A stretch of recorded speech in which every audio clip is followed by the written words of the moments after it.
लड़की जिस की खामोशी ने ताकतवर लड़की का घर हिला दिया। जज्बाती उर्दू कहानी सकीना की जदोजहद। कभी कभार जिंदगी की सबसे बड़ी लड़ाइयाँ सबसे खामोश आवाज़ों से लड़ी जाती हैं और कभी कभार जुल्म की सबसे ऊंची दीवारें इस्तकामात की सबसे छोटी ईंटों से गिरती हैं। ये ऐसी ही एक आवाज़ की कहानी है, एक ऐसी लड़की की कहानी जिसके पास सब कुछ लेने वालों के खिलाफ बचाने के लिए सिर्फ इसका हुनर था और इसकी खामोशी वो घर जो घर नहीं रहा। सकीना अपने बीमार वालिद और छोटे भाई के साथ शहर के किनारे पर एक पुरानी हवेली के पीछे बने छोटे से कमार में रहती थी। हवेली रियासत मंजिल कहलाती थी और इसके मालिक थे रईस साहब, ताकत दौलत का बोलता हुआ मुजस्समा। सकीना की माँ जो इस हवेली में काम करती थी, इसका इंतकाल 2 साल पहले हुआ था। उन्होंने अपने छुपे छोड़ा था एक बीमार शौहर, एक बेटा और सकीना और एक हुनर, सौंधी मिट्टी के बर्तनों पर पानी के रंगों से नक्शा नगार बनाने का हुनर। सकीना अपने बाप को नरम आवाज में, अब्बू आज आपका रंग अच्छा लग रहा है, देखें मैंने आपके लिए नई तरह का गला बनाया है। बर्तन पर बाप कमजोर आवाज में मुस्कुराते हुए, मेरी बेटी तू मेरी आंखों की रोशनी है, तेरी माँ का हुनर तेरे हाथों में जिंदा है। लेकिन इस रोशनी पर एक बड़ा साया मंडला रहा था। रईस साहब ने फैसला कर लिया था कि पुरानी हवेली को गिरा कर एक नया शॉपिंग मॉल बनाया है और इसमें सबसे पहली रुकावट थे वो छोटे छोटे कबाड़ जहाँ रईस साहब के मुताहत काम करने वाले खानदान रहते थे। सबको बेदखल करने के अहकामात जारी हो गए। एक सर्द दोपहर रईस साहब का मैनेजर चिराग दीन सकीना के दरवाजे पर आया। इसके पीछे 2 दरिंदा सफेद सिपाही खड़े थे। चिराग दीन सिगरेट का धुआं उड़ाते हुए, सुन ले लड़की, हफ्ते के आखिर तक ये कवाट खाली करना है। रईस साहब का हुक्म है, तुम्हारे बीमार बाप को लेकर जहाँ जगह मिले चली जाना। सकीना घबराई हुई मगर डर कर, लेकिन चाचा हमारे पास और कोई जगह नहीं, अब्बू को चलने फिरने में वक्त है, यही हमारी सारी जिंदगी गुजरी है। मेरी माँ, चिराग दीन गुस्से से कट रख कर, तेरी माँ मर चुकी है और रईस साहब की मेहरबानी तुम पर, वरना तुम जैसे गरीबों को तो सड़क पर ही सोना चाहिए। हफ्ता आखिरी दिन है, नहीं गए तो तुम्हें उठाकर बाहर फेंक दिया जाएगा।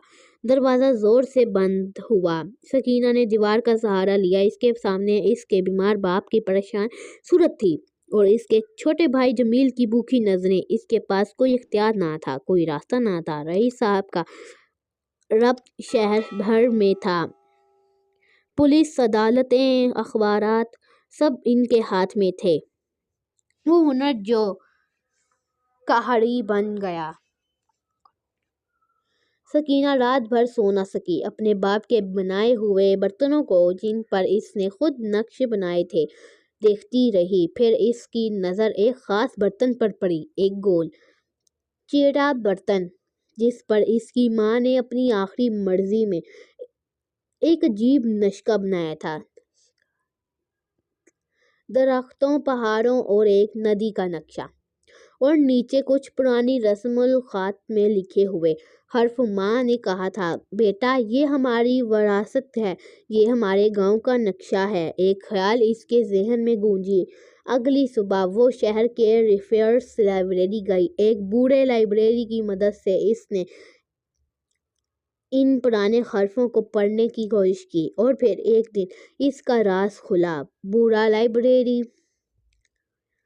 शीशे को साफ करते हुए, बेटी ये तो नादिर रस्मुल ख़त है, ये लिखा है ये ज़मीन हमारे अब्बा की मेहनत से सपनी हुई है, इसका हर ज़रा हमारे खून पैसे का मरूज है। तारीख 1897 और नीचे दस्तखत हैं मेरे परदादा। और अरे और ये क्या?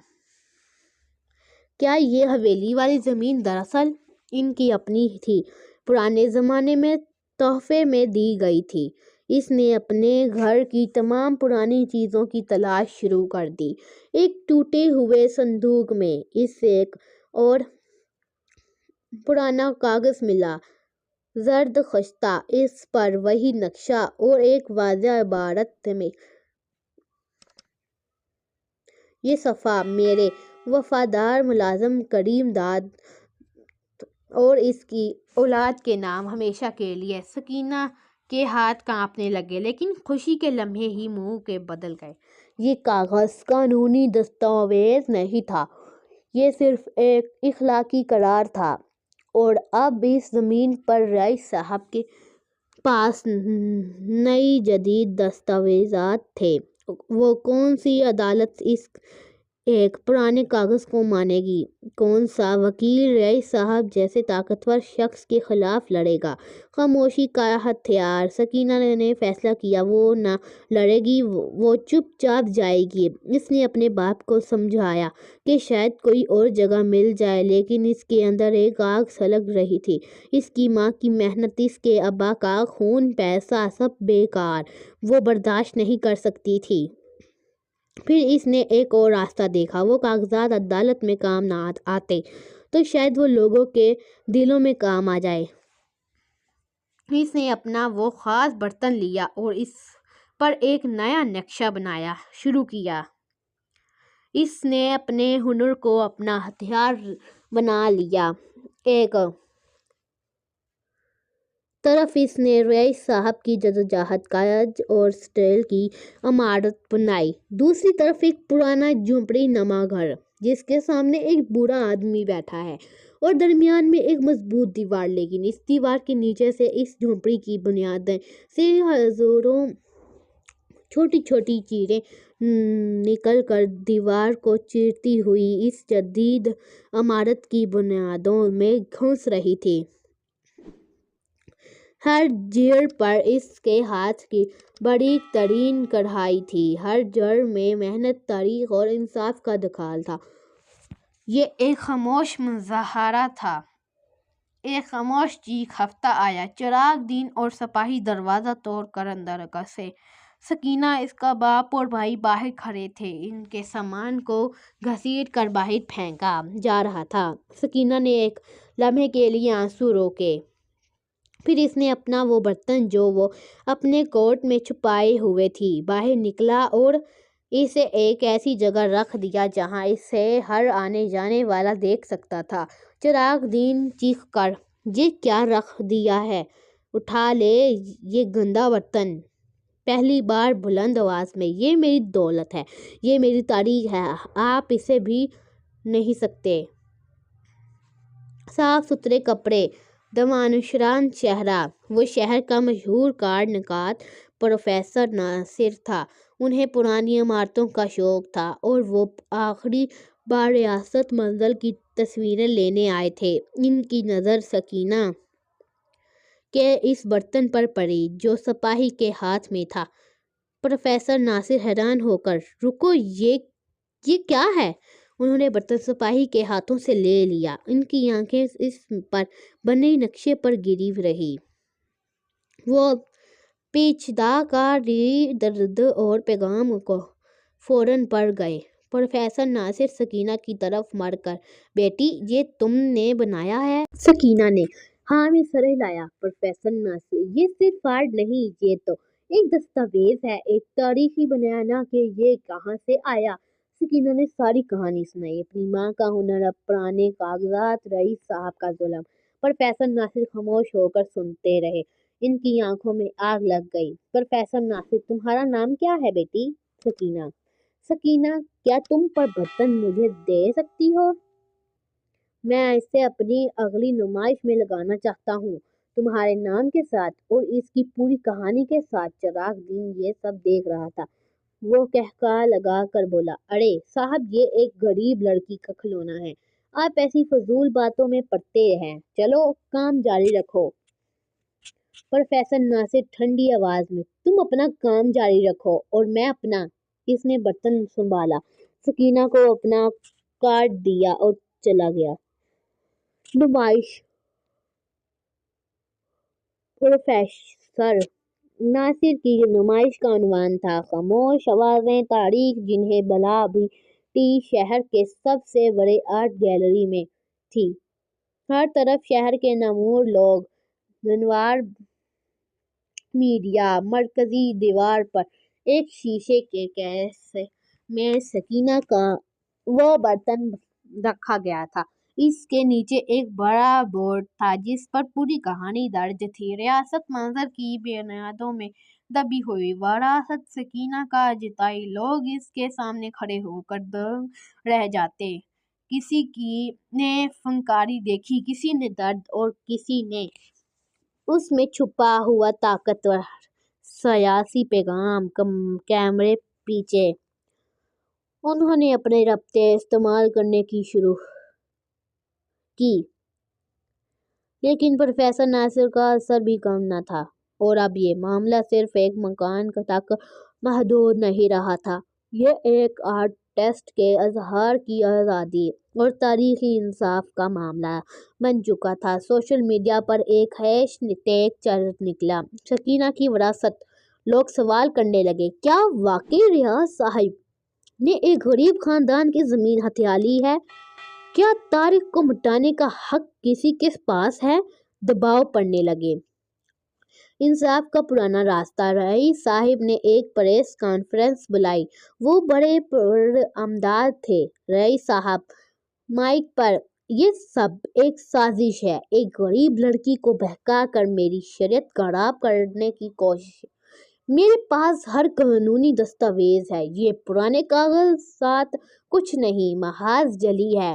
लेकिन प्रोफेसर नासिर भी वही मौजूद थे। उन्होंने अपना मोबाइल उठाया और इस पर एक तस्वीर दिखाई। प्रोफेसर नासिर, रईस साहिब, ये तस्वीर आपके ही घर की लाइब्रेरी की है। ये किताब खानदानी रिकॉर्ड आपके दादा की लिखी हुई है। इसके सफ़ा नंबर 47 पर वही इबारत दाखिल है जो सकीना के बर्तन पर है। क्या आपका अपना खानदानी रिकॉर्डर भी जली है?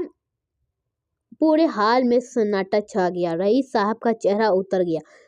इन्हें याद आया, हाँ, इस किताब में वाकई कुछ पुरानी बातें दर्ज थी।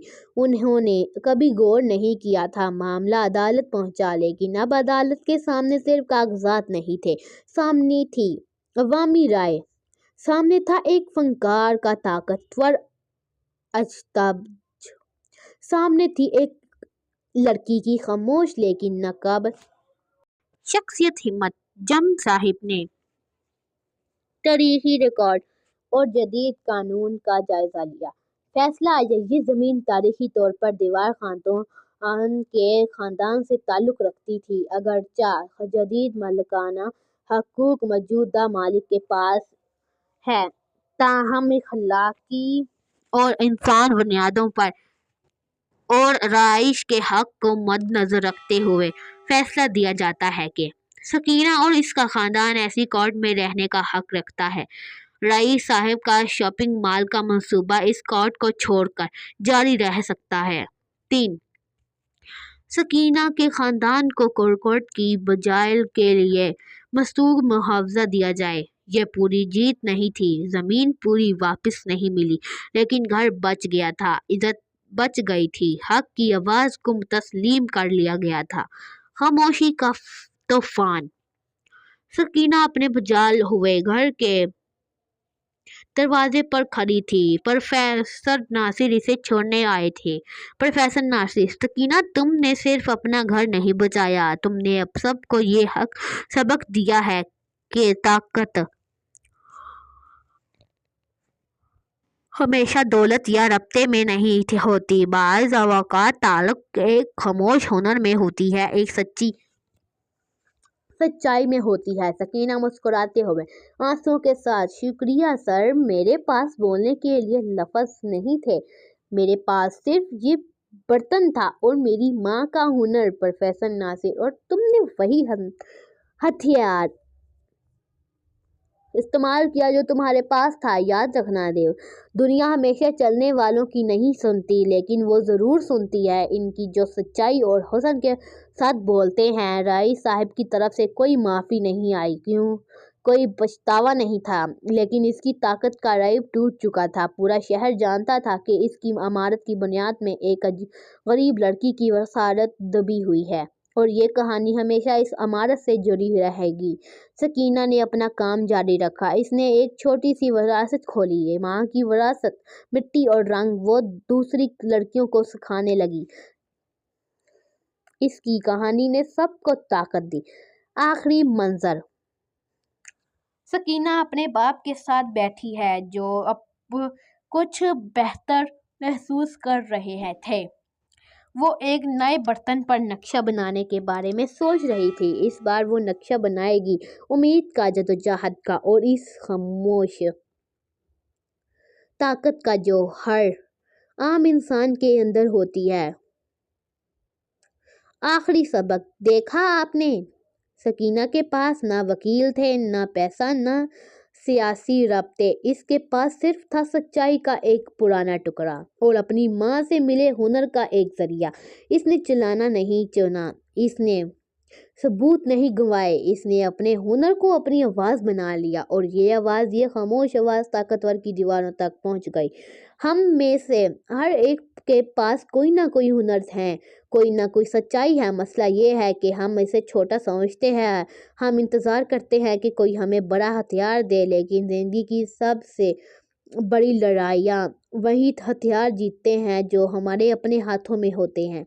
सबक, अपने हुनर को कभी छोटा मत समझो, अपनी कहानी को कभी बेकीमत मत जानो, क्योंकि ताकत हमेशा डंके की चोट में पर नहीं आते। कभी कभार वो एक बर्तन पर बने हुए खामोश नक्शे पर भी होती है, और वो नक्शा तुम्हारे हाथों में है। अगर हमारी कहानी अच्छी लगी तो लाइक करें और हमारे चैनल को सब्सक्राइब करें। शुक्रिया।